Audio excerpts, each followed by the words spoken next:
Nusantara will be comfortable city to live in and to do business.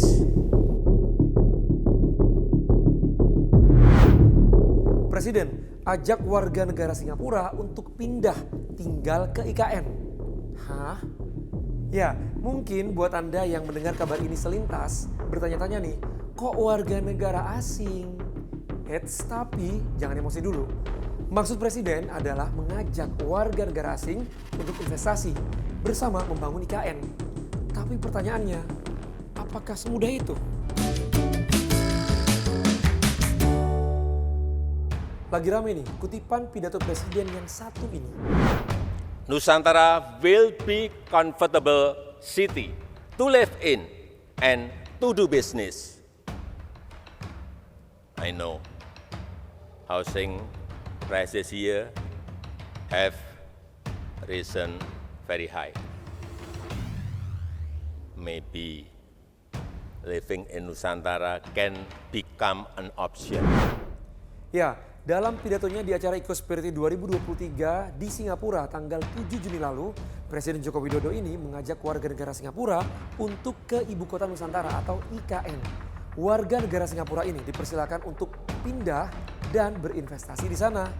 Nah, pidato ini pun rame nih dikomentari netizen. Ada yang mendukung, ada juga nih yang mempertanyakan, kok sampai harus mengundang warga negara asing untuk pindah dan berbisnis di sana sih? Di suasana politik yang agak panas seperti sekarang, yang begini nih gampang banget jadi sasaran. Digoreng terus, lalu digulirkan. Itu saya kira memang agak concerning ya dari segi politik. Karena itu kan selama ini seringkali dianggap bahwa pembangunan infrastruktur di era Jokowi itu lebih banyak menguntungkan pihak luar, pihak asing, ya. Nah, seringkali yang sering diberitakan di berbagai media non mainstream ya, baik WhatsApp group misalnya, media sosial lah, itu adalah orang-orang keturunan asing terutama dari Cina dan Singapura kan persepsi orang yang kebanyakan Cina kan itu. Betul.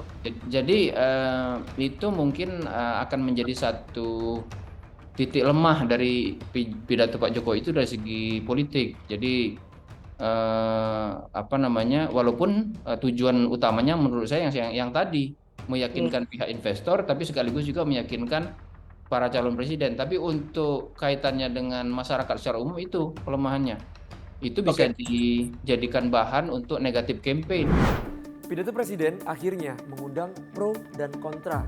Tapi terlepas dari itu semua, pengamat politik menilai ini adalah strategi Presiden untuk mempromosikan IKN, khususnya peluang investasi di sana. Pertanyaan Presiden pertama itu pura-pura nanya kan, siapa yang akan jadi pemenang. Itu kan cara Jokowi untuk mengatakan bahwa semua orang memang sedang menunggu dan punya perhatian penuh terhadap hasil pemilu di Indonesia itu kan, kira-kira gitu. Maksudnya Presiden paham gitu. Presiden itu paham apa yang menjadi pertanyaan Anda, kira-kira gitu kan kalau saya membahasakannya.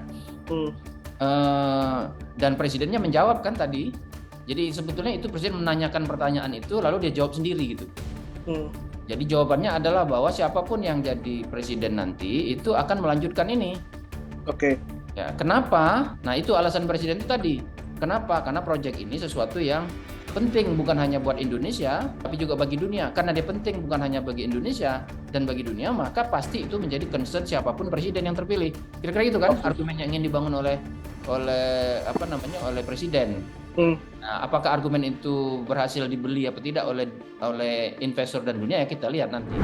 Nah, berbicara soal investasi di IKN, Presiden Jokowi mengatakan kalau untuk tahap awal telah menyiapkan 300 paket investasi dengan total 2,6 miliar dolar Amerika atau sekitar 38,7 triliun rupiah di bidang perumahan, transportasi, energi, teknologi, dan bidang lainnya. Presiden juga menawarkan kemudahan untuk investor jika memilih berinvestasi di IKN. Di antaranya izin usaha sampai 190 tahun, perusahaan asing bebas pajak, sampai gaji pekerja di IKN tak dipotong pajak. ada fasilitas khusus ya. Peluang investasinya sudah disediakan, pelaksanaannya juga sudah dikasih kemudahan. Lantas apa iya ini bisa benar-benar menarik investor? Memang masih banyak persoalan yang harus dipersiapkan agar daya tarik investasi ini seiring dengan tawaran-tawaran insentif dan berbagai kemudahan, ya termasuk juga perizinan gitu ya. Ini juga menjadi catatan penting ya di dalam membangun IKN.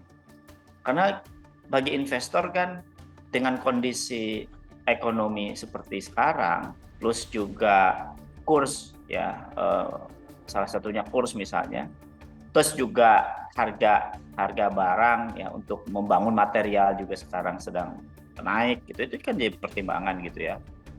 Termasuk juga biaya investasi untuk membangun katakanlah konstruksi di sana juga pasti akan biayanya lebih mahal. Gitu. Nah ini juga saya kira jadi pertimbangan-pertimbangan menunggu dari sustainability policy yang pasca pilpres ya, siapa nanti yang dipilih, ini juga saya kira menjadi pertimbangan bagi investor ya. Dan investor pasti sangat sensitif terhadap perubahan-perubahan politik, perubahan ekonomi, kemudian juga perubahan resiko-resiko dari berinvestasi itu sendiri gitu.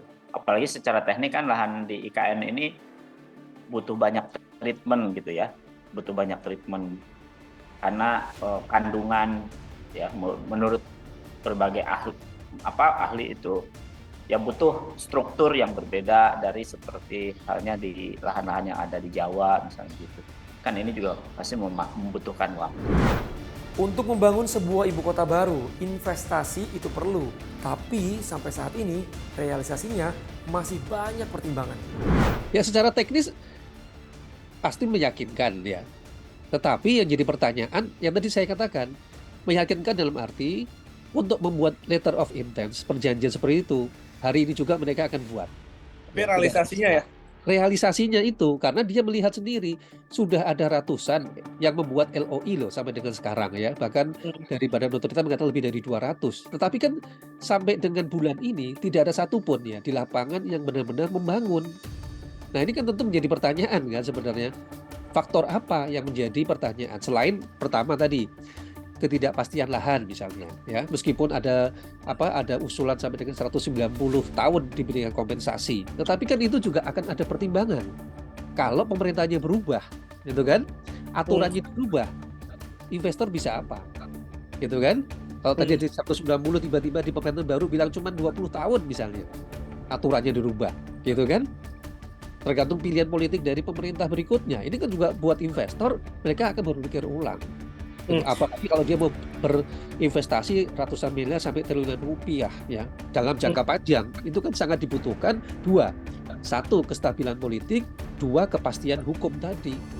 Jadi kalau kita bicara sebuah kota itu tidak hanya sekedar jalan bangunan, tapi bagaimana dalam waktu 1 tahun yang sangat sempit ini sebuah kota kecil itu terwujud ya. Jadi mulai di situ ada bangunan, jalan, kehidupan juga sudah mulai ada, pasar ada, terus kemudian warga juga sudah mulai menghuni sedikit demi sedikit ya, bukan pekerja tapi benar-benar warga situ. Nah, ini tantangan terbesarnya dari situ. Ibarat kanvas putih, IKN bisa jadi media yang pas untuk menggambarkan masa depan. Tentu pemerintah nggak akan main-main dengan mega proyek ini, terlebih bagi para investor. Ya, hitung-hitungan cuan pasti akan jadi pertimbangan investor, karena mereka juga pasti tidak mau tekor. Kalau kamu gimana menggambarkan masa depan IKN ini?